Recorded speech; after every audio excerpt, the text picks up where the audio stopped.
रवि अपनी दादी के साथ चूल्हे के पास बैठा हाथ सेक रहा था और दादी बैठे बैठे चूल्हे पर चढ़ी बड़ी सी कढ़ाई में करछी चला रही थी। दादी दादी क्या बना रही हो? ये हलवा। हलवा? हाँ। वाह, पर दादी किस चीज का हलवा? दादी प्यार से मुस्कुराकर रवि की ओर देखती हैं। ये है मिट्टी का हलवा। मिट्टी का? रवि ये सुनते ही एकदम से अपनी आंखें बड़ी कर लेता है और मुंह एकदम चौड़ा खोल लेता है।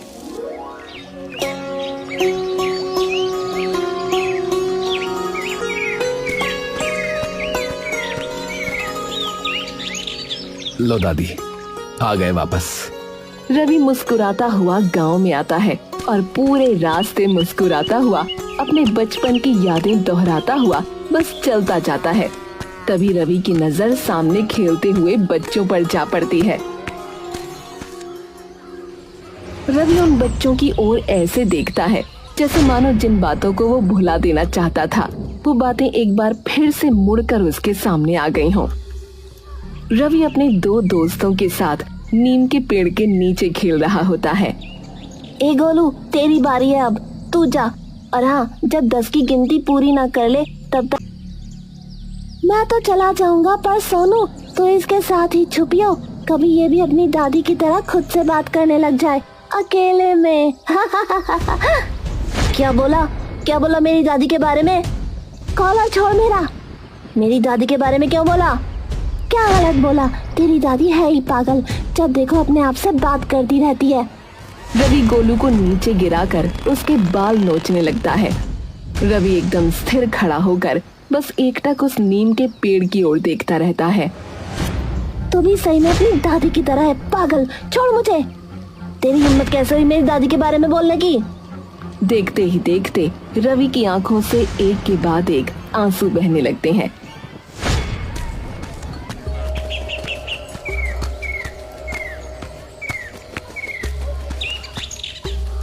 दरवाजा खुलता है और सीधी सूरज की रोशनी उस टूटी फूटी झोपड़ी पर पड़ती है। रवि अंदर आता है।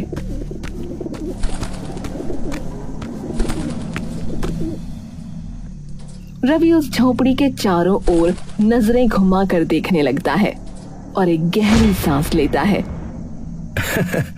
धूल से भरी हुई है झोपड़ी, लेकिन खुशबू अभी भी यहाँ मिट्टी के हलवे की ही है। और उस चूल्हे की ओर देखता है। रवि उस चूल्हे को देखकर मुस्कुराने लगता है कि तभी एक आवाज आती है। हाँ भाई, आ ही गया। रवि चौंक कर पलटता है। कौन है बे तू?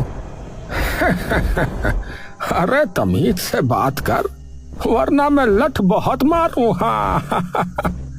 ये सुनते ही रवि की आंखें एकदम बड़ी हो जाती हैं, मानो उसने अपनी आंखों के आगे कोई चमत्कार होता हुआ देख लिया हो।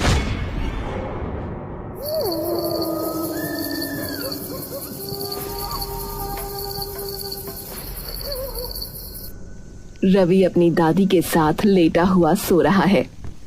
दादू बहुत गुस्सा करते थे।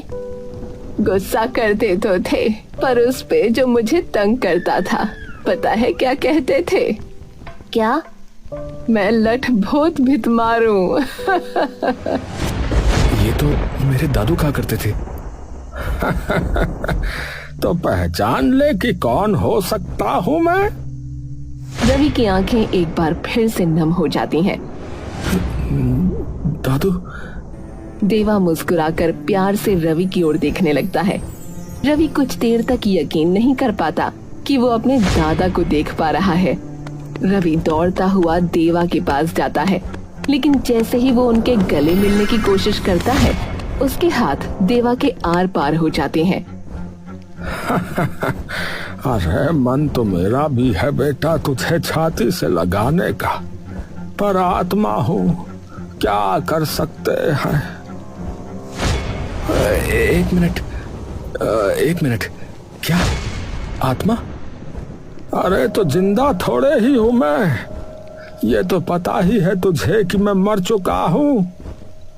हाँ मतलब, पर ऐसा हो कैसे रहा है? देवा ध्यान से रवि के गले की ओर देखता है जहाँ एक ताबीज लटका हुआ है। लग ही रहा था मुझे। क्या क्या लग रहा था?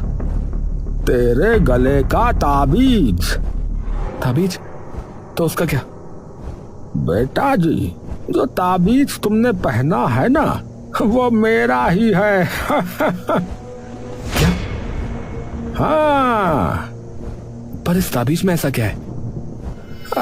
हमारे गांव में एक पंडित जी हुआ करते थे, काफी ज्ञानी व्यक्ति थे। तो जब तेरी दादी और मेरी शादी पे हमारे घर वालों ने नाराजगी जताई, तो मैं उन पंडित जी के पास गया और अपनी समस्या बताई। तो उन्होंने ये ताबीज दिया और बोले कि इस ताबीज को हमेशा अपने साथ रखना। जब तक तुम दोनों के पास ये ताबीज रहेगा, तब तक तुम्हें कोई अलग नहीं कर पाएगा। अच्छा, तो इसलिए मुझे तो यकीन नहीं हो रहा है कि मैं आपको देख पा रहा हूँ। रवि इधर उधर देखने लगता है और मुस्कुराने लगता है। यकीन नहीं होता कि 15 साल हो गए मुझे यहाँ आए। माँ बाप तो पैदा होते ही चले गए, सिर्फ दादी ही थी एक मेरे पास। रवि बोलते बोलते एकदम से चुप हो जाता है और बड़ी बड़ी आंखें खोलकर देवा को देखने लगता है। क्यों बच्चों, क्या हो गया? मतलब जवाब आपके पास है। हाँ, कौन सा जवाब? कि मिट्टी के हलवे का इन सब से क्या ताल्लुक है और दादी की आखिरी इच्छा क्या थी?